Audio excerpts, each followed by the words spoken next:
본 방송에서 제공하는 투자 정보는 투자 판단에 대한 조언입니다.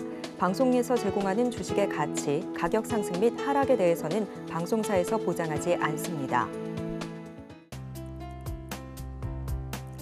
실시간 정보 브리핑입니다. 먼저 첫 번째 소식입니다. 중동 리스크 확산에 따라 간밤 11월 인도분 WTI가 전장 대비 5.15% 오르면서 고공행진을 이어가고 있습니다. 이와 더불어 이스라엘이 이란의 석유시설 공격을 감행한다면 유가는 배럴당 $200 안팎까지 치솟을 수 있다는 전망까지 나오고 있는데요. 오늘 정유주들의 흐름을 눈여겨보시기 바랍니다. 이어서 다음 소식입니다. 오늘 장에서 해운주가 미국 항만 파업 종료에 약세를 보이고 있습니다. 오늘 오전 STX 그린 로지스는 최대 7%대, HMM은 6%대, 펜노션은 5%대의 낙폭을 기록했습니다. 이어서 다음 소식입니다.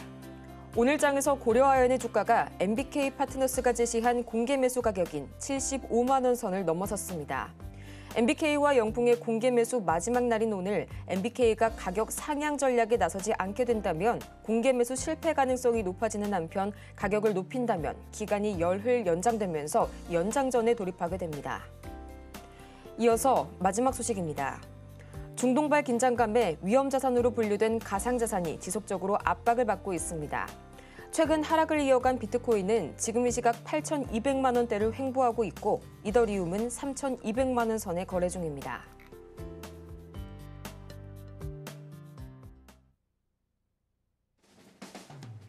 (10배의) 수익률을 향해 시원한 결정타를 안겨드리겠습니다. 안녕하세요. 정호의 템베거 진행의 조민재입니다. 이 모든 투자자라면 한 번쯤은 꼭 꿈꿔봤을 법한 1000%의 상승률, 그 템베거를 향한 여정을 오늘도 저희 정호의 템베거와 함께 하시길 바라고요. 저희는 그러면 본격적인 시작에 앞서서 간단한 오전장 흐름부터 짚어보도록 하겠습니다. 먼저 이 지난 간밤 뉴욕 증시 소식입니다. 이 중동발 리스크에 따른 유가 폭등에 간밤 뉴욕 증시 3대 지수는 일제히 약보합으로 마감이 됐습니다. 바이든 대통령은 이스라엘의 이란 핵시설 공격을 반대한다면서도 이 산유시설 공격에 대해서는 농의준이라면서 가능성을 열어뒀고요. 이 때문에 국제유가가 간밤 5% 이상 급등하게 되면서 이 9월 서비스업 PMI의 개선세조차 시장을 되돌리기에는 역부족이었습니다. 다만 젠슨 황 CEO가 블랙웰에 대해서 고객사의 미친 수요가 이어지고 있다면서 이 자신감을 내비치게 되면서 엔비디아가 간밤 3% 이상 급등, 나스닥은 낙폭을 상당 부분 축소하면서 마무리를 지었는데요. 그렇다면 지금 시각 우리 증시 이런 분위기 속에서 어떻게 흘러가고 있을지 코스피부터 바로 체크해 보도록 하겠습니다. 지금 시각 유가증권시장 보도록 하겠습니다.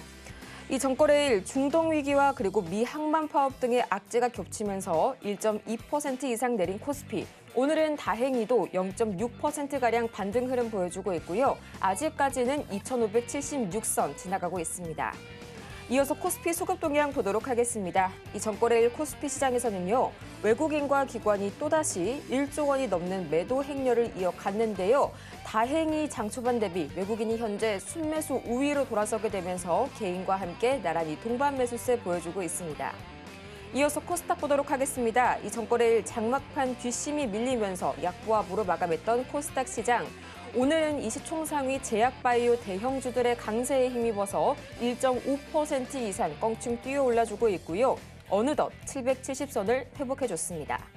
이어서 코스닥 수급 동향 지금 바로 챙겨보도록 하시죠. 지금 이 시각 기관과 외국인이 나란히 현재 매물 담아내고 있고요. 어제까지는 이 일일 거래대금이 5조 4천억 원대로 쪼그라들었는데 어제 동시간 대비해서 전거래일 동시간 대비해서는 그래도 수급이 어느 정도 개선이 된 모습 보여주고 있습니다. 네, 이런 시장 속에서 레포트를 어떻게 꾸려갈지 고민하는 여러분을 위해서 종목 상담 저희 오늘도 열심히 진행을 해보도록 하겠고요. 저희 고민하지 마시고 지금 바로 신청해 주시기 바라겠습니다. 그렇다면 이 여러분의 수익률에 시원한 한 방을 날려주실 이 정호의 텐베거, 오늘은 굉장히 또 특별한 분을 모셔봤는데요. 여러분의 일을 텐베거 메이커시죠. 저희 정영석 전문가님 모셔보도록 하겠습니다. 전문가님 어서 오세요. 네, 안녕하십니까? 네, 전문가님 안녕하세요. 이 시간에 뵈니까 굉장히 또 느낌이 새롭네요. 네. 다른 게 아니라 오늘은 다행히 이 양시장에서 외국인 수급이 좀 돌아와 준 모습인데요. 한 가지 좀 아쉬운 게 있다면 코스닥 상승폭에 비해서는 코스피가 여전히 부진한 흐름 보여주고 있습니다. 오늘 이 오전장 흐름 어떻게 분석해 주실까요? 네, 시장 한번 보겠습니다. 우리가 조직에서 리더는 되게 중요합니다. 리더가 어떤 방향성을 설정하느냐에 따라서 조직원들이 어떤 성과가 결정난다 해도 과언이 아닌데요. 제가 시장 얘기하다가 갑자기 뭐 리더 이런 말씀을 드리는 이유는 역사적으로 봤을 때 시장에는 주도 섹터가 존재합니다. 그리고 이 주도 섹터에 속해 있는 주도주가 중심을 딱 잡고 정진해 나가야만 그 외의 섹터들도 잘 따라옵니다. 자, 그래서 우리가 나스닥, 그게 뉴욕 증시를 예를 들어서 한번 볼게요. 금리가 굉장히 높았어요. 금리가 높으면은 성장주한테는 안 좋다라는 어떤 공식 여러분들 알고 계시죠. 그리고 또 뭐가 있었습니까? 전쟁. 지금 중동 전쟁 관련해서 이슈가 나오면서 정유주들이 오르고 있는데 이게 오늘 새롭게 나온 이슈입니까? 이스라엘, 팔레스타인, 레즈볼 예전부터 계속 나왔던 이슈입니다. 러우 전쟁도 마찬가지고요. 그럼에도 불구하고 뉴욕 증시는 고공행진을 했다. 왜죠? 리더가 있었기 때문입니다. 그러면 시장의 리더는 누구였느냐? 엔비디아였죠. 근데 엔비디아 제가 설명 좀 간단하게 해드릴게요. 엔비디아는 성적을 잘 받아오는 우등생 모범생이었습니다. 30점 받아오다가 50점 받아오다가 70점 받아오다가 90점 받아오길 기대하고 있는 상황이었죠. 그런데 이번에 실적을 얼마 받아왔습니까? 80점 받아온 겁니다. 아니 전문가님, 70점에서 80점 나왔으면 좋은 거 아닙니까? 아니, 실적 잘 나왔습니다. 잘 나왔어요? 머니쇼크 나온 거 아닙니다. 잘 나왔는데 우리 시장 참여자들의 기대치가 너무 높았던 것이 문제죠. 90점을 받아오길 원했는데 실제로 보니까 80점을 받아왔습니다. 그래서 엔비디아가 흔들리니까, 리더가 흔들리니까 시장이 어떻게 됩니까? 대내외적인 변수에 취약한 시장으로 바뀐 거죠. 원래는 금리가 높다, 뭐 파월이 어떤 말을 한다, 전쟁이 일어난다 해도 리더가 있었기 때문에, 엔비디아라는 세계에서 가장 중요한 주식이 흔들리지 않고 있었기 때문에 잘 갔었는데 이제 이게 없다 보니까, 기대감이 꺾이다 보니까 취약한 환경에 왔다. 우리나라도 마찬가지죠. 우리나라 시장을 이끄는 섹터는 어떤 섹터였습니까? 반도체죠. 기간 산업들이 잘 가야 돼요. 완성차도 그렇고 바이오도 그렇고. 반도체에서 큰 형님은 누구였습니까? 리더는 SK하이닉스였습니다. SK하이닉스가 H뱅 관련해서 선두주자로 탈환하겠다라는 기대감 이미 잘 나가고 있습니다. 지금 뭐 삼성전자는 엔비디아 관련해서 통과하냐 안 하니, 뭐 로이터 통신에서 이슈가 나왔다가 안 나왔, 삼성전자는 부인했다가 이런 상황인데, 어쨌든 SK하이닉스가 잘 가면서 우리 시장을 잘 이끌어 왔습니다. 자, 그런데 이게 왜 무너졌습니까? 모건 스탠리의 매도 리포트가 시점이었죠. 그게 트리거였습니다. 반도체의 겨울이 온다. 글쎄요, 실제로 이제 실적 풍향계라고 할 수 있는 마이크론, 그러니까 메모리 3사 중에 실적이 가장 빨리 발표되는 곳이기 때문에 실적 풍향계다 이렇게 업계에서 얘기하는데, 마이크론 실적이 너무 잘 나왔습니다. HBM 안 좋다고 했어요. 공급이 더 많다고 했습니다. 너희 물량 많이 찍어냈는데 살 사람 없을 거야 라고 리포트에서 얘기했는데 올해뿐만 아니라 내년에도 완판입니다. 없어서 못 판대요. 누가요? 마이크론이. 어쨌든 리포트가 나오고 나서 지금 반도체가 굉장히 많이 빠지고 있어요. SK하이닉스 한번 볼까요? SK하이닉스. 얘가 지금 보시면 2023년부터 쭉 올라왔지 않습니까? 조직의 리더였다고요. 우리나라 시장의 리더였습니다. 반도체가 탄탄하니까 여기 누가 받쳐준 겁니까? 바이오가 받쳐준 거죠. 유한양행이 렉라자 관련해서 FDA 뚫었다 보니까 바이오, 유한양행, 알테오젠, ADC 강자 알테오젠, 삼성바이오로직스 뒤따라간 거예요. 누구 뒤를요? 반도체 뒤를요. 그리고 또 뭐가 있었습니까?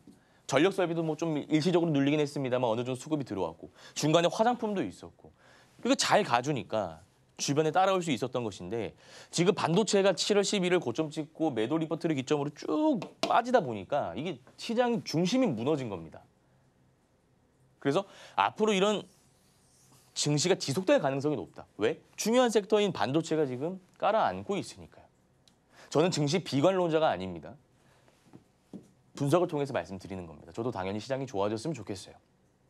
그러면 우리나라 시장이 다시 위로 돌아오려면 그러니까 가격적인 선으로 봤을 때 2700선을 돌파하기 위한 조건은 반도체가 살아나야 된다. 전문가님, 유한 양행이랑 알테오젠 지금 뭐 조정 중이고 좀 오늘 올라오던데 바이오만 잘 가면 되는 거 아닙니까? 절대 아닙니다. 지금 보고 계시지 않습니까? 반도체랑 같이 가져야 됩니다. 반도체랑 바이오 이런 것도 여러분들이 기억하시면 좋을 것 같고요. 차트 분석 한번 해볼게요. SK하이닉스 좀 보겠습니다. SK하이닉스 보시면 수급을 볼게요. 외국인 기관 투자자 리포트 나오고 나서 외국인 좀 팔았다가 언제 다시 담았냐? 언제 다시 담았냐면 이때 다시 담았어요. 이때가 언제냐? 쭉쭉 가보면 9월 25일, 26일, 27일입니다.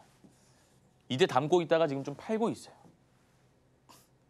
그런데 지금 수급적인 측면에서 봤을 때는 분명히 모건스탠레이에서 매도 리포트를 냈는데도 불구하고 잡히고 있다라는 거죠. 기간도 한 달 기준으로 계속 담고 있고요. 그래서 반도체는 일단 악재 이슈가 나오면서 빠지긴 했습니다만 그 하락폭은 제한적일 가능성이 높다. 그러니까 하락한다고 해서 엄청나게 많이 하락하는 것이 아니라 SK하이닉스 기준으로 좀 말씀드리자면 15만 원, 14만 원 지지라인은 지키면서 이 안에서 어떻게 해요? 이 안에서 주가가 횡보할 가능성이 높다. 그럼 지금 리더가 횡보 중이니까 새로운 리더가 나와야 되잖아요. 바이오? 너무 많이 올랐습니다. 유한양행이나 알테오젠 뭐 좋은 기업들 많습니다만 어느 정도 많이 올랐어요. 그러면 제가 생각하는 이제 새로운 주도 섹터는 어디냐? 2차 전지라는 거죠. 올라올 때 됐습니다, 이제. 2차 전지 보유하고 계신 분들은 참고하시면 좋을 것 같아요. 나름 논리적인 근거를 든 겁니다. 시장은 항상 주도 섹터가 존재하는데 반도체가 지금 매도 리포트로 인해서 빠지고 바이오가 지금 어느 정도 차익 물량이 나오고 있기 때문에 빠지고 그럼 이제 2차 전지가 올라올 타이밍이 아닌가. 요거 일단 제가 섹터별로 말씀드리고요. 외국인 비중을 보면서 제가 또 구체적으로 말씀드릴게요. 자, 에코프로비엠 볼게요.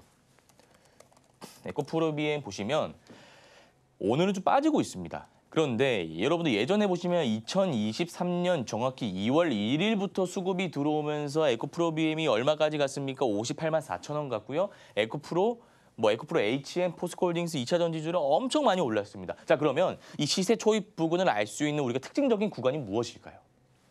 외국인 비중입니다. 자, 제가 지표를 하나 추가해 볼게요. 외국인 비중 보시면 이렇게 우리가 설정을 할 수 있어요. 그리고 이거를 제가 여러분들 보기 편하시게 검은색으로 바꾸고요. 굵게 설정해 보겠습니다. 이게 외국인 비중입니다. 외국인들이 비중이 어떻게 나타내고 있는지 아래 다 보이시죠? 요거 보시면 자, 세력이 누구입니까? 세력들이란 누구죠? 외국인 투자자와 기관 투자자를 우리가 세력이라고 합니다. 돈이 많은 집단, 유통 물량을 많이 가지고 올 수 있는 집단을 우리가 세력이라고 하죠. 자, 그런데 이 집단의 목적은 우리와 다를 바 없습니다. 싸게 사서 비싸게 판다가 목적이에요. 그러면 어디가 싼 구간인지만 우리가 알면 되겠죠. 그거는 기술적으로 가야 되지 기본적 분석으로는 한계가 있습니다. 얘네들이 왜냐하면 싼 구간에서 물량을 계속 매집해서 결국 주가를 올린 다음에 비싸게 팔 생각이잖아요. 그래서 우리가 그 구간만 좀 보시면 되는데 에코프로비엠 보시면 과거에 이때 한번 보세요. 주가가 오를 때 쭉 모았어요. 쭉 모았습니다.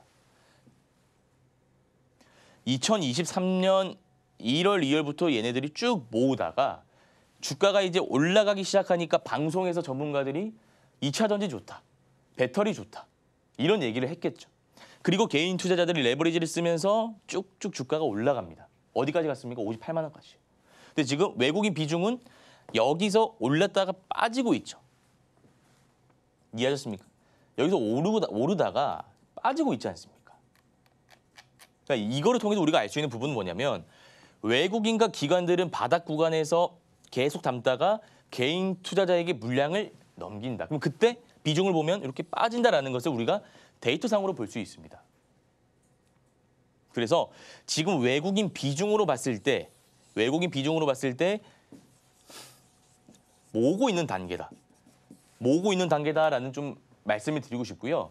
우리가 이런 상황에서 2차 전지를 포트폴리오 편입하는 게 아무래도 우리가 당한 게 한 번 있기 때문에 좀 보수적으로 생각하실 수가 있는데 한 번쯤은 우리가 접근 가능성을 열고 보셔도 좋을 만한 종목이다라는 말씀을 드리고 싶어요. 근거는 주도 섹터 부재, 금리 인하, 외국인 비중 이 세 가지를 근거로 들겠습니다. 판단은 우리 시청자분들이 한번 해보시기 바랍니다. 이 툴을 가지고 제가 설명드린 거예요. 이해하셨죠? 그리고 우리 시장을 분석 한번 해볼게요. 시장 분석 한번 해보자면 코스피입니다. 제가 이거는 방송에서도 여러 번 말씀드렸는데 이때 시장이 빠지고 나서 이 안에서 횡보를 하고 있어요. 그러니까 앞으로 이런 장세가 계속 될 겁니다. 왜냐? 61선, 121선 아래 시장이 형성되어 있기 때문입니다. 우리가 기술적인 분석을 하기 위해서는 적어도 2700선은 어느 정도 돌파하는 흐름을 보여야 이 위에서 할 수가 있어요. 그래서 이게 기술적 반등인지 아니면 진짜 반등인지 툴을 가지고 설명할 수가 있죠. 지금은 이 라인 돌파하지 못하고 중동 전쟁이라는 어떤 변수가 있기 때문에 이 안에서 횡보할 가능성이 굉장히 높다라는 말씀 드릴게요. 코스닥도 한번 보겠습니다. 코스닥 보시면 여기도 마찬가지입니다. 8월 5일 하락 이후에 상승하고 눌리고 상승하고 눌리는데 61선에 막혀 있죠. 얘도 마찬가지로 빠질 수 있다. 근데 만약에 주말 사이에 봤는데 중동 전쟁이 확전되지 않고 여기서 끝난다. 아무래도 지금 미국이 좀 개입을 어느 정도 하고 있습니다. 제가 나중에 추후에 좀 자세적으로 말씀드릴 건데 개입을 어느 정도 하고 있는 상황이기 때문에 끝난다면 다시 증시는 올라갈 수 있는 가능성이 있습니다만 아마 빠질 가능성도 우리가 염두에 놔야 된다. 왜냐하면 61선, 121선 때문에. 이해하셨죠? 수급 보고 시장 분석을 좀 마치도록 할게요. 수급은 지금 외국인 기관 투자자 수급이 전 중요하다라고 보는데 개인 투자자만 계속 담고 있고요. 외국인은 지금 뭐 현재 기준으로 담고 있습니다만 개인 투자자만 계속 담고 있고 외국인 기관은 한 달 기준으로 팔고 있다. 기관은 담고 있는데 외국인은 팔고 있다라고 보시면 돼요. 수급은 좀 아쉬운 부분이 있다라는 말씀을 드리고 싶고요. 코스닥은 보시면 외국인 기관 투자자 오늘 담고 있는데 한 달 기준 추세적으로 담고 있는 흐름이기 때문에 아마 바이오겠죠.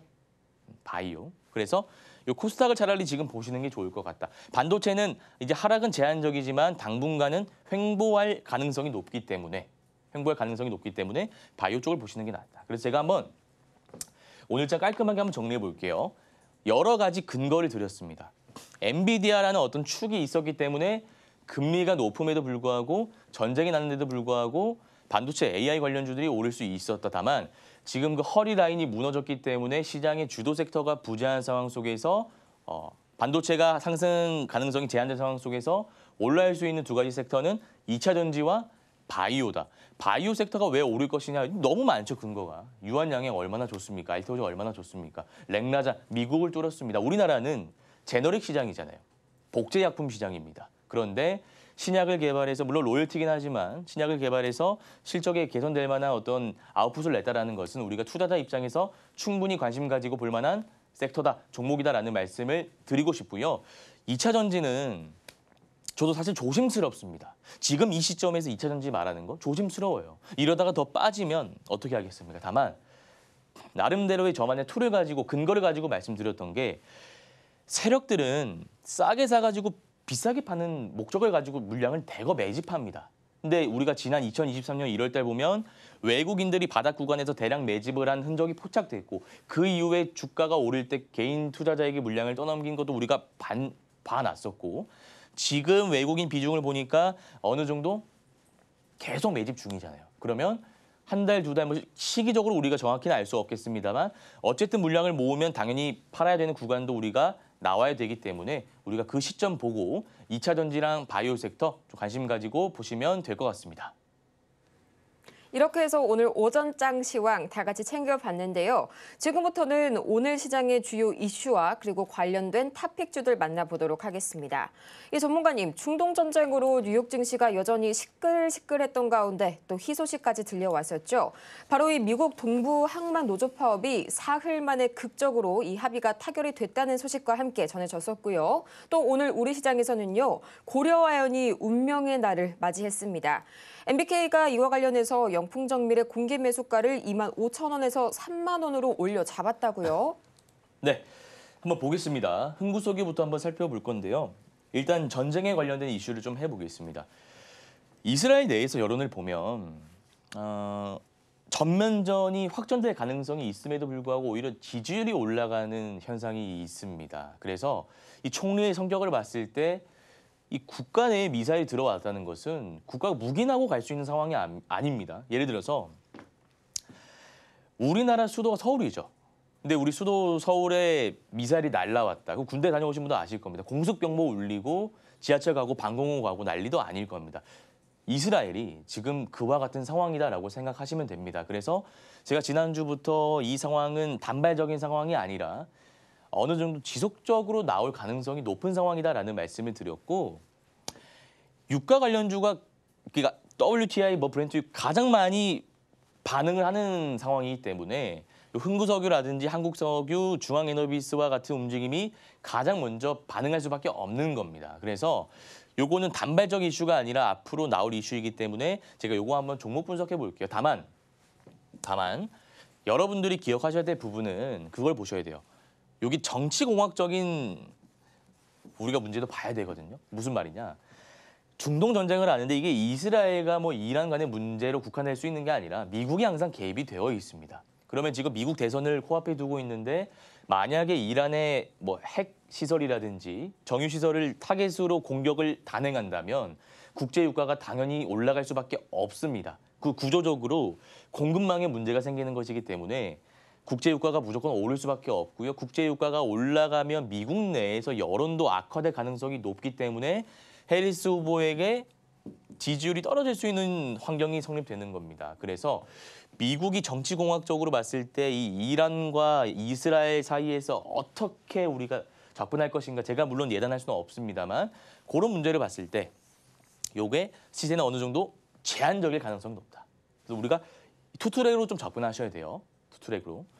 이게 연속성은 있습니다만 미국이 있기 때문에 그리고 데이 트레이딩으로 접근하셔야 된다는 말씀을 드리고 싶은 거예요.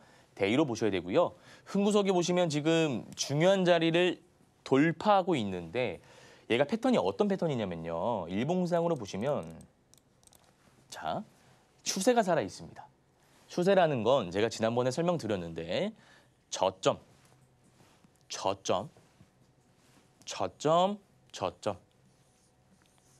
상승 추세로 쭉 가죠. 자, 그런데 고점, 이때 한번 빼고는 다 이렇게 고점도 올라가고 있어요. 그러니까 얘가 변동폭은 되게 심하지만 상승 추세 안에서 주가가 움직이고 있다라고 보시면 될 종목 같아요. 다만 제가 아까도 말씀드렸지만 이제는 추세의 저항 라인에 부딪혔고 미국이라는 변수가 있습니다. 미국이 그만하라고 하면 이스라엘 입장에서도 선택지가 하나 생기는, 그러니까 경우의 수가 하나 생기는 것이라서 좀 예기치 못한 상황이 생길 수 있어요. 따라서 요거는 우리가 데이 트레이딩 관점으로 월요일에, 그러니까 주말간에 아마 이슈가 분명히 나올 겁니다. 확전이 된다. 그러면 월요일에 시가 관점에서 한번 들어가 볼 수는 있지만 만약에 확전되지 않고 끝난다면 요거는 여러분들이 월요일에 들어가지 마시고요. 추세의 지지 라인에서 싸게 담아보시는 전략을 수립하시는 게 도움이 될 가능성이 높다. 요거는 이렇게 한번 정리해 보겠습니다. 자, 그다음에 해운 관련된 이슈를 좀 말씀드려 볼게요. STX 그린로지스입니다. 여러분들 그 일정 매매라는 게 있어요. 일정 매매. 그러니까 말 그대로 어떤 일정이 정해져 있습니다. 어떤 일정이 정해져 있으면 우리가 그 일정에 맞춰서 매매하는 기법을 일정 매매라고 해요. 이거 대중적인 기법이에요. 가령 이 파업 일정이 정해져 있었습니다. 10월 1일부터 파업에 돌입한다. 그러면 이 이슈가 10월 1일에 갑자기 나온 이슈가 아니라 이전부터 계속 나오던 이슈다 보니까 미리 우리가 싸게 담아가지고 9월 30일이나 9월 29일에 파는 일정 매매 기법을 적용해 볼 수 있었던 종목이다라는 거 교육적인 차원에서 말씀드릴게요. 그리고 재료 소멸에 대한 제가 설명도 드려야 될 것 같은 게 방금 말씀드린 흥구석에도 동일선상에 있습니다. 유가가 오르는 이유가 무엇입니까? 전쟁이 확전될 거야. 이스라엘이 핵시설 타격하고 정유시설 타격하면 공급망 문제가 생기니까 국제유가가 올라갈 거라는 어떻게 보면 우려감으로 인해서 주가가 오르는 거죠. 그게 어떻게 보면 재료입니다. 근데 실제로 그런 상황, 그러니까 그런 부정적인 상황이 나오지 않고 잘 대화를 통해서 마무리가 된다면 재료 소멸이기 때문에 유가 정유주들이 쭉 빠지겠죠. 이것도 마찬가지입니다. 우리가 파업할게라고 미리 예고를 했으면 그 전에 그 일정에 맞춰서 들고 가는 거지 파업이 막상 끝나면 재료 소멸이기 때문에 주가가 빠질 수밖에 없다는 거예요. 그래서 이거를 보고 계신 분들은 아마 보유하고 계신 분들도 계실 건데 보유하고 계신 분들은 아마 10,000원 라인을 손절가 잡으셔야 될 거예요. 10,000원 라인을. 여기가 지금 박스 안에서 움직이는 애잖아요. 그런데 이때 거래 대금 실리면서 유성형 캔들이 나왔다. 장대 음봉이 길게 나온 형태를 말합니다. 요거는 세력들이 물량을 던지고 나갔다는 신호이기 때문에 우리가 보유하고 계셨던 분들이라면 일정에 맞춰서 수익을 실현하고 나왔어야 될 종목이고요. 내가 실제로 이제 앞으로 보유할 계획을 가지고 계신 분이라면 오히려 기존 보유자들의 손절가인 10,000원을 매수가로 잡고 새롭게 접근하는 방식이 좋아 보인다라는 말씀을 드리겠습니다. 어쨌든 얘도 전쟁 관련주로 엮여 있는데 파업 관련 이슈가 새롭게 들어오면서 오르내니까 이거 참고하시면 좋을 것 같아요. 자, 그다음 보겠습니다. MBK 여러분도 아실 거예요. 홈플러스 관련해서 예전에도 좀 이슈가 있었던 종목인데 얘는 영풍정밀 한번 보겠습니다. 자, 영풍정밀이 굉장히 많이 올랐습니다. 영풍정밀이 굉장히 많이 올랐는데 상한가 가고 나서 5일선을 타고 쭉 올라가고 있어요. 이게 시장도, 그러니까 정치권에서도 얘기를 할 만큼 시장 참여자들의 관심을 한 몸에 받고 있는 종목이고 근거가 거래 대금이죠. 평균적으로 1,000억 이상 나오기 때문에 이렇게 많이 오르고 있다라고 보시면 됩니다. 다만 경영권 분쟁이라는 것은요. 지난번에 SM 때도 그렇고요. 휴마시스 때도 그렇고 보통 1파에 마무리가 됩니다. 1파에 마무리가 돼요. 그러니까 1파라는 것은 이렇게 올라가고 끝난다 이거예요. 지금은 1파가 아니라 1파 이후에 살짝 눌리고 다시 파동이 나오고 있지 않습니까? 이 이유는 정치권에서도 관심을 지금 가지고 있기 때문입니다. 이게 단발적인 이슈가 아니라 정치권에서도 계속 나오고 있는 이슈이기 때문에 얘가 2파까지 가는 거예요. 이해하셨습니까? 그래서 요거를 우리가 신규 매수로 잡으려고 한다면 눌릴 때 잡으려고 하시는 분들이 계실 것 같은데 그렇게 하시면 절대 안 됩니다. 눌릴 때 들어가는 거는 분명히 리스크가 크다라고 보시면 돼요. 여기 지금 32,000원까지 찍어놨는데 어떻게 눌릴 때 들어가실 겁니까? 까다로운 자리죠. 요거는 무조건 데이 트레이딩 관점으로 들어가시는 게 맞다. 이렇게 좀 보시면 될 것 같아요. 데이 트레이딩. 그러면 우리가 만약에 종가상으로 이렇게 마무리가 된다면 월요일에 갭이 5%에서 10% 이상 뜰 때 목표 수익률 어느 정도 여러분들 그릇에 맞게 잡으시고 들어가시는 전략을 세우시면 되겠죠.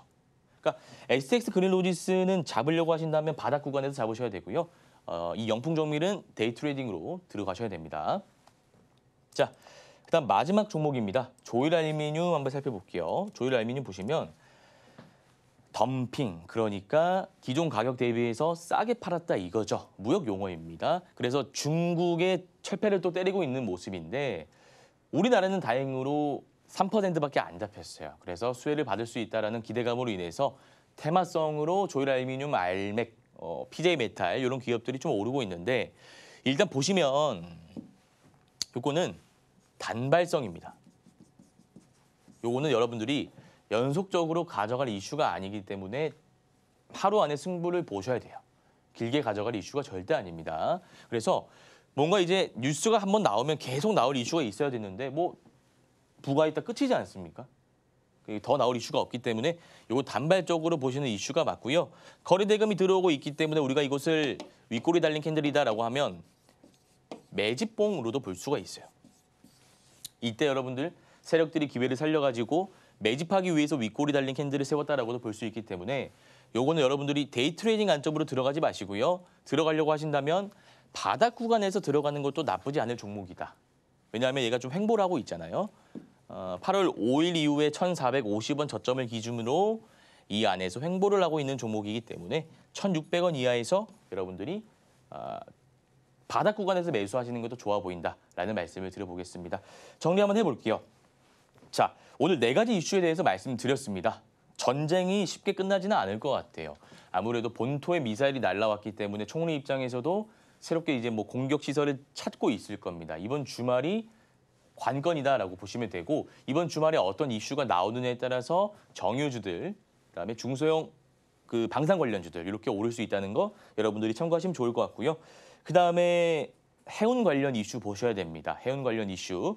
파업 관련해서 이슈가 끝났습니다만 우리가 10,000원에서는 매수할 수 있다라는 말씀드렸고 영풍정밀, 고려, 아연, 경영권 분쟁은 보통 1파에서 끝나지만 우리가 2파까지 나왔다라는 것은 정치권에서 이슈가 계속 나오고 있기 때문에 2파까지 나왔다라고 보시면 됩니다. 이거 데이 트레이딩 관점으로 보시면 되고요.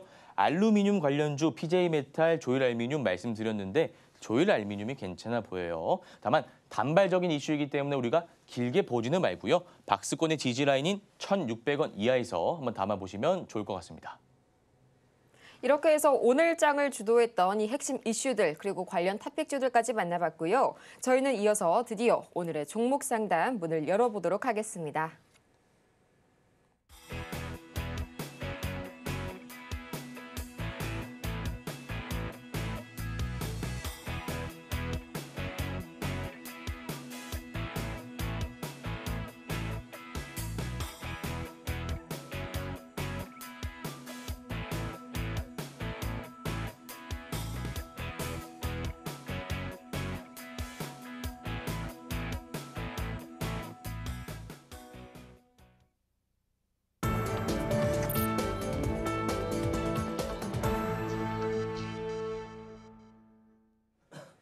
여러분의 투자 고민이 완벽하게 사라지는 이곳, 지금 정오의 템베거 저희 종목 상담 시간 함께하고 계십니다. 가장 먼저 만나볼 종목은요. 저희 우리바이오 들어와 있습니다. 대표적인 이 해리스 관련주, 그중에서도 마리화나 관련주죠. 매수가는 5,000원, 그리고 10% 비중 말씀을 해주셨는데요. 지금 이 시각 1.26%가량 상승하게 되면서 4,800원 선에 거래 중인 우리바이오. 또 오늘 장에서 새롭게 해리스가 전국 이 유권조사 결과에서 트럼프를 앞섰다는 소식이 전해지게 되면서 미국 최초로 여성 대통령이 탄생하는 것이 아니냐 하는 기대감 모아주고 있는데요. 전문가님, 앞으로의 우리바이오 추가 상승 여력 충분할까요? 예, 대선이 얼마 안 남았습니다. 보통 우리가 이제 정치 관련된 이슈로 인해서 생기는 테마주들은 대선을 앞두고 한 2달 전, 3달 전에 슈팅이 나온 다음에 꺼지기 마련입니다, 주가가. 그래서 이게 지금 8월 달을 기점으로 상승 파동 나온 이후에 눌리고 횡보하고 있잖아요. 아마 당분간은 이렇게 횡보하다가 아마 이제 재료는 여론조사겠죠. 트럼프에 비해서 많이 앞서간다라는 이슈가 나온다면 빵 한번 뛸 수 있는데 이게 시가게 뜨고요. 빠질 가능성이 굉장히 높습니다. 시가게 뜨고 빠질 가능성이 높다. 그러면 우리 시청자님 매수가가 5,000원이신데요. 우리 시청자님 매수가가 5,000원이시잖아요. 제가 봤을 때는 한 5,500원에서 5,700원 라인까지는 충분히 갈 수 있는 자리입니다. 다만 여기서 전고점 6,030원을 돌파하고 갈 거야라는 생각으로 홀딩하시면 조금 곤란합니다. 왜냐하면 제가 아까 정유주 설명드릴 때도 강조드렸지만 우리 시장에는 선반영이라는 게 있습니다. 이미 지금 이걸 매수한 사람들은 해리스가 당선됐다. 미국 최초의 여성 대통령이다라는 생각으로 진입하고 있는 거예요. 그러면 이제 우리 시청자님께서는 막상 해리스가 대통령이 되면 주가가 빵빵 올라가겠지 관련 정책주니까라고 생각하실 수 있지만 실제로는 다르다 이거예요. 왜냐하면 선반영이라는 개념이 있기 때문입니다. 그래서 이 종목 같은 경우에는 종국에는 한 번 오를 수 있는 자리이긴 합니다. 다만 그때 제가 뭐라고 말씀드렸죠? 욕심 부리시면 안 된다. 무조건 시가게 될 때 정리하셔야 된다. 이해하셨습니까? 그러면 우리가 목표 라인 한번 정리해 봤어요. 5,500원에서 수익이 그렇게 크진 않겠네요. 우리 시청자님 매수가가 5,000원이시니까 5,500원에서 5,750원까지 이 범위를 우리 시청자님이 설정하시고 대응하시면 되는데 손절 라인은 얼마로 설정하시는 게 좋냐? 제가 봤을 때는 이 라인은 4,000원입니다. 여기서 만약에 주가가 빠지는데 손절하지 못하고 해리스가 될 거야라는 희망을 품고 계속 보유하신다면 121선 이탈하고 빠질 가능성이 높습니다.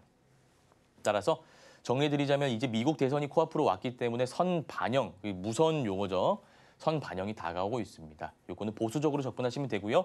목표가 5,500원에서 5,750원 잡아주시고 손절 라인은 4,000원으로 대응하시길 바라겠습니다. 다음으로 만나볼 종목은요. HLB 생명과학 오랜만에 나와줬네요. 또 오늘 제약바이오가 CDMO 또 바이오 시밀러 위주로 강하게 상승 흐름 보여주고 있는데요. 매수가가 11,500원 그리고 10%의 보유 비중 말씀을 해주셨습니다. 지금 시각 주가 흐름 보자면 약 2% 이상 강하게 올라와 주게 되면서 1,920원 선에 거래 중인 HLB 생명과학 다시 한번 좀 5일선 위로 뚫고 올라오는 모습이 관측이 되고 있습니다. 전문가님 조금 더 보유를 해봐도 괜찮을까요? 예, HLB 생명과학 한번 살펴보겠습니다. 자, 세력들이 물량을 매집하는 방식이 세 가지가 있는데요. 제가 요거 한번 강의해 드릴게요. 자, 첫 번째 뭐가 있습니까? 세력들이 물량을 매집하는 원리, 박스권에서 매집하는 방법이 있고요. 두 번째는 악재를 터뜨려서 매집하는 방식이 있습니다. 세 번째는 매집봉 이라는 걸 띄어서 우리가 매집하는 방법이 있어요. 자, 근데 보시면 이때 얘가 하한가를 갔네요. 악재가 나왔겠죠. 그리고 나서 횡보하다가 다시 여기까지 올라왔어요. 이 말은 세력들이 분명히 매집을 했다라는 겁니다. 만약에 세력들이 주가를 완전 이탈시킬 목적으로 갈 거였으면 여기서 끝나지 않았을 뿐더러 만약에 이탈했다라고 한다. 물량을 다 개인 투자자에게 넘기고 나간 상태다라고 한다면 더 빠졌겠죠, 얘가. 왜 여기서 횡보했겠습니까? 이해하셨습니까? 얘가 여기까지 121선 라인까지 한번 올라왔다는 것은 분명히 세력들이 존재한다라고 여러분들이 이해하시면 될 것 같고요. 그렇기 때문에 얘는 횡보하다가 121선 라인을 한번 돌파하고, 그러니까 이평선 수렴 구간이라고 해요. 여기를 이평선 수렴 구간을 돌파하고 전고 라인. 여기서 전고 라인은 14,000원 정도 될 겁니다. 지금 1,930원인데 종가가 14,000원 라인까지는 충분히 돌파할 수 있는 여력이 있는 종목이다라고 보시면 될 것 같아요. 따라서 정리해드리자면 이 매집을 할 때 악재를 터뜨려서 매집한 방식을 쓴 것으로 보이고요. 세력들이 아직 주가를 컨트롤하고 있기 때문에 손절 라인은 제가 제시해드리지 않을 겁니다. 일단 보유하시면 되고 목표가는 14,000원 정도 잡고 대응하시길 바라겠습니다. 다음으로 셀로메드 만나보도록 하겠습니다. 4,800원에 그리고 10%의 비중 말씀을 해주셨는데요. 바로 저희 주가 흐름 체크해보도록 할게요. 오늘 5% 이상 강하게 상승 탄력 보여주게 되면서 매수가가 현재 4,800원이신데 4,030원 선까지 올라오게 된 셀로메드. 저희 매수가가 다소 높으시다 보니까 아무래도 지금 걱정 참 많으실 것 같은데요. 언제쯤 다시 한번 매수가까지 수복을 할 수 있을지 지금 바로 전문가님 말씀 듣고 오겠습니다. 네, 시청자님 매수가까지 올 가능성이 높습니다. 대응 제가 말씀드린 대로 한번 해보시길 바랄게요. 자, 셀로메드는 상승 N파라고 해서 전형적인 상승 패턴을 나타내고 있는 상황이다라고 보시면 됩니다. 여기서 1파가 나오죠. 1파가 나오고 나서 조정 파동이 나오는데 이 횡보하는 구간에서 제가 봐야 될 게 몇 가지 있다라고 설명드렸습니다. 첫 번째는 거래 대금. 거래 대금이 중요하고요. 두 번째는 21선을 이탈하는지 여부를 봐야 된다라는 설명을 드렸습니다. 거래 대금 안 들어왔으니까 주가가 빠질 때 조정 파동이 나올 때 세력들이 물량을 던지지 않았다라는 것을 알 수 있고요. 21선 라인을 이탈하지 않았으니까 이 역시도 세력들이 이탈하지 않았음을 나타내는 지표이긴 합니다. 우리는 이동평균선 거래 대금을 통해서 세력이 나가지 않았음을 입증하고 있고요. 그런데 21선을 지지하는 장대 양봉이 하나 나오는데 이 장대 양봉의 형태를 보니까 이게 상한가예요. 상한가. 그러면 다음날 당연히 갭이 뜨고 전고 라인을 돌파할 수밖에 없겠죠. 그러면 이 과정이 뭐라고 생각하시면 되냐면 매물대를 한번 소화하는 과정을 거쳤다라고 보시면 됩니다. 매물대. 매물대가 무엇입니까? 매물대 자 볼게요. 내가 예를 들어서 이때 샀어요. 이때 주가가 지금 4,000원에서 4,500원입니다. 우리가 시간을 한번 돌려보자고요. 지금 2024년 10월 4일인데 2023년 8월로 한번 돌아가 볼까요? 8월인데 방송을 보고 혹은 지인 추천을 받아서 셀로메드라는 종목을 샀습니다. 나는 4,000원대 매수해서 10,000원대 텐백으로 해볼까요? 이 프로그램명이 텐백이니까 막 4만 원, 막 8만 원 갈 거를 생각했다. 그런데 주가가 웬일이죠? 갑자기 빠집니다. 4,000원에 사서 내가 더 올라갈 걸 예측하고 기대를 품고 있었던 종목인데 주가가 쭉쭉 빠져요. 2,000원, 2,000원, 뭐 2,300 계속 빠져요. 그러다가 1년이 지났습니다. 얘가 심지어 어디까지 간지 아세요? 1,000원대까지 갔어요. 1년이 지나요. 1년이 지나서 다시 내 평단까지 왔습니다. 우리 시청자분들에게 질문 하나 드리겠습니다. 내가 1년 동안 물려 있었습니다. 내가 4,000원에 방송 보고 매수해서요. 10,000원, 20,000원, 30,000원 갈 거야 라는 이 희망을 품고 사던 종목인데 1년 동안 물려 있었어요. 그러다가 다시 내 평단까지 왔습니다. 자, 판다 1번, 안 판다 2번. 저는 1번 택하겠습니다. 왜죠? 세력들이 만만한 집단이 아닙니다. 한 번 올리고 나서 또 뺀 다음에 1년이라는 시간이 지나고 다시 이렇게 U자를 올리기 때문에 여러분들은 팔 수밖에 없을 거예요. 팔기 때문에 만들어지는 윗꼬리가 요거라고 보시면 돼요. 요거 윗꼬리 지금 달리고 있지 않습니까? 이게 안 좋은 게 아니라니까요. 세력들이 물량을 털고 나간 게 아니라 1년 동안 물려 있었던 사람들의 한이 섞인 캔들이다라고 보시면 됩니다. 그러면 요거 한번 털고 나면 어떻게 됩니까? 양봉 도지, 양봉 급등 패턴이죠. 4,800원까지 갈 가능성이 높습니다. 그러면 우리 시청자님이 버틴 기간이 있으니까 제가 봤을 때는 여기 5,500원까지는 갈 가능성이 높아요. 다만 우리 시청자님 매입가 왔을 때 조금 정리해 보세요. 절반 정도만. 그러니까 5,000원 라인에서 절반 정도 정리해 보세요. 일단 우리가 절반 정도 실현해 놓고 5,500원까지 보는 게 마음 편합니다. 이해하셨죠? 정리해 보겠습니다. 손절 라인은 21선 잡아드릴 거예요. 21선은 3,000원 라인입니다. 3,000원 라인 이탈한다면 주가가 굉장히 많이 빠질 가능성이 높기 때문에 3,000원 라인 손절가로 정하시면 되고요. 1차 목표가는 5,000원, 2차 목표가는 5,500원 잡고 대응하시면 될 것 같습니다. 다음으로 티웨이 항공 살펴보도록 하겠습니다. 또 일제히 다시 한번 비행을 준비하던 항공주가 이 유가 급등에 또 털썩하는 모습 잠시간은 관측이 되고 있는데요. 지금 이 시각 매수가가 3,100원 그리고 10%의 보유 비중 말씀 주셨습니다.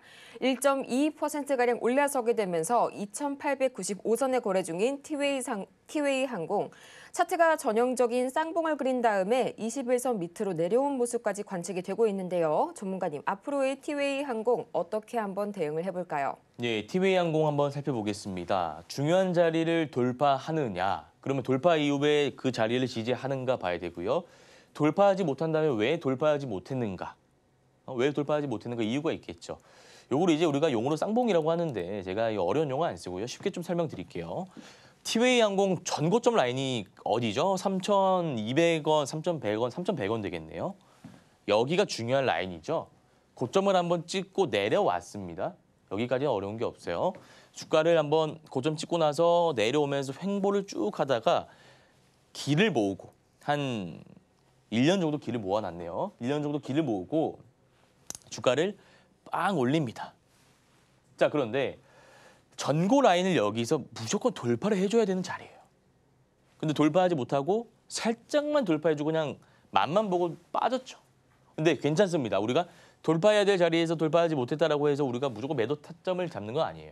다만 빠질 때 어떤 형태로 빠지는가를 봐야 되는데 여기 보시면 티웨이 항공 보시면 9월 23일에 장대 음봉이 나왔는데 거래 대금이 실렸어요. 거래 대금 실린 장대 음봉이 혹은 유성형 캔들이 고가권에서 나온다면 어떤 신호라고 제가 말씀드렸습니까?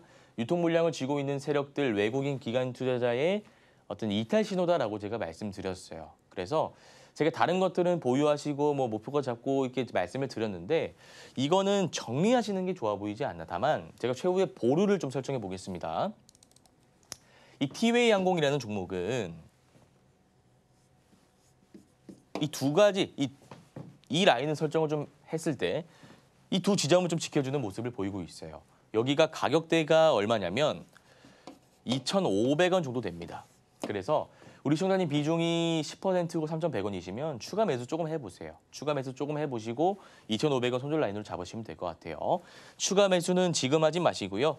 2,750원 라인이 한 60일, 120일 라인 됩니다. 이해하셨습니까? 정리해 볼게요.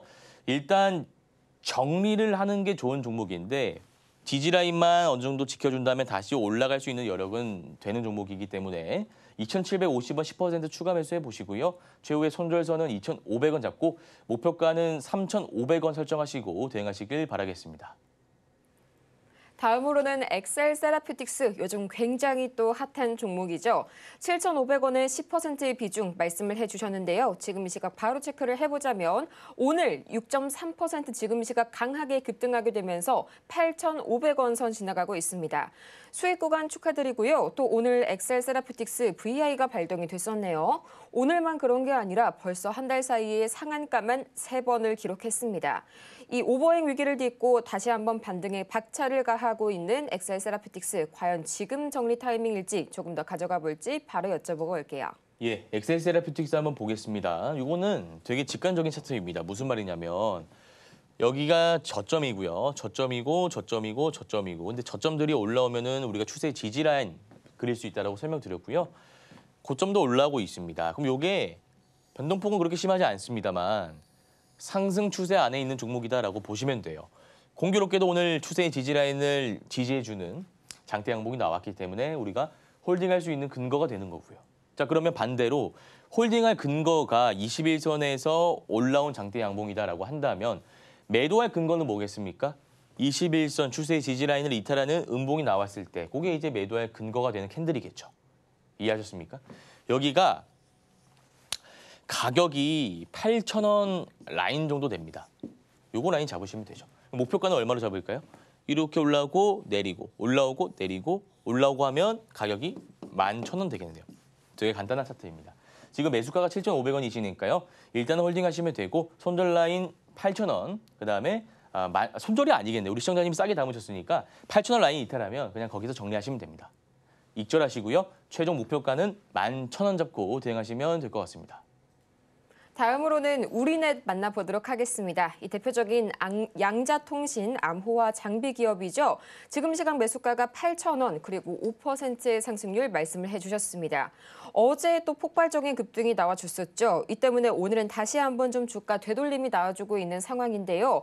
매수가를 보니까요. 고점 부근에서 진입을 하셨네요. 어제 고가가 8,220원이었는데 거의 그 라인 그대로 진입을 하셨습니다. 좀 매수 단가가 다소 높으신 것 같은데 앞으로의 대응 전략 어떻게 해봐야 할지 지금 바로 여쭤볼게요.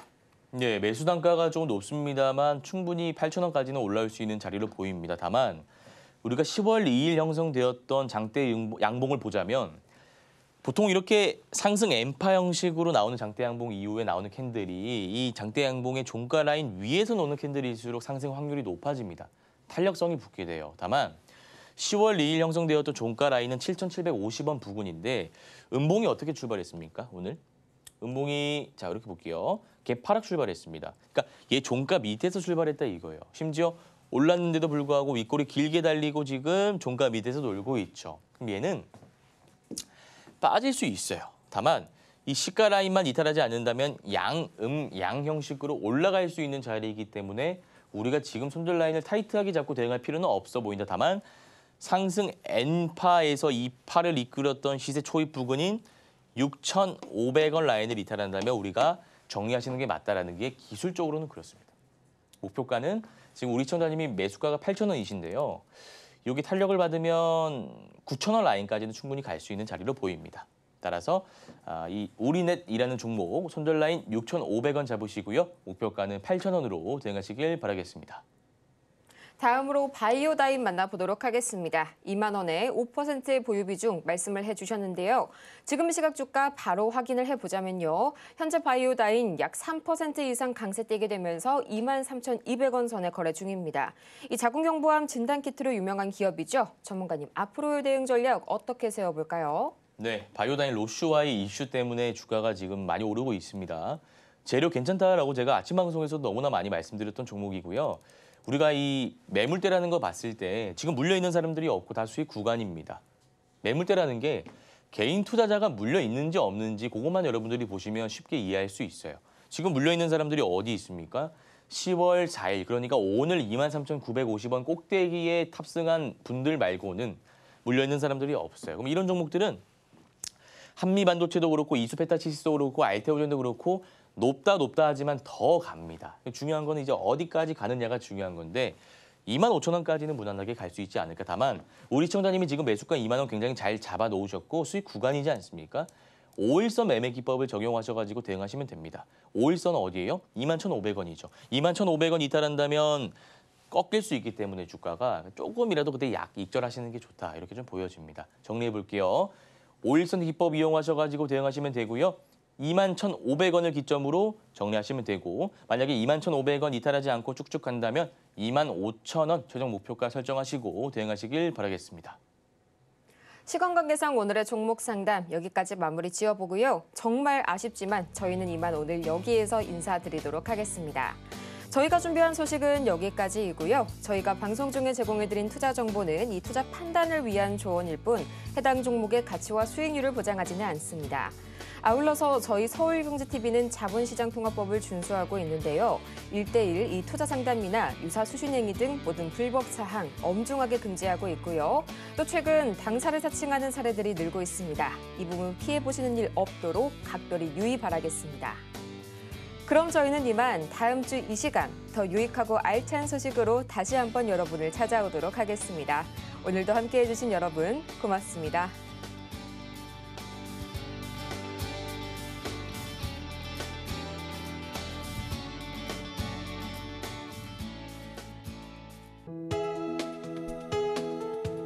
본 방송에서 제공하는 투자 정보는 투자 판단에 대한 조언입니다.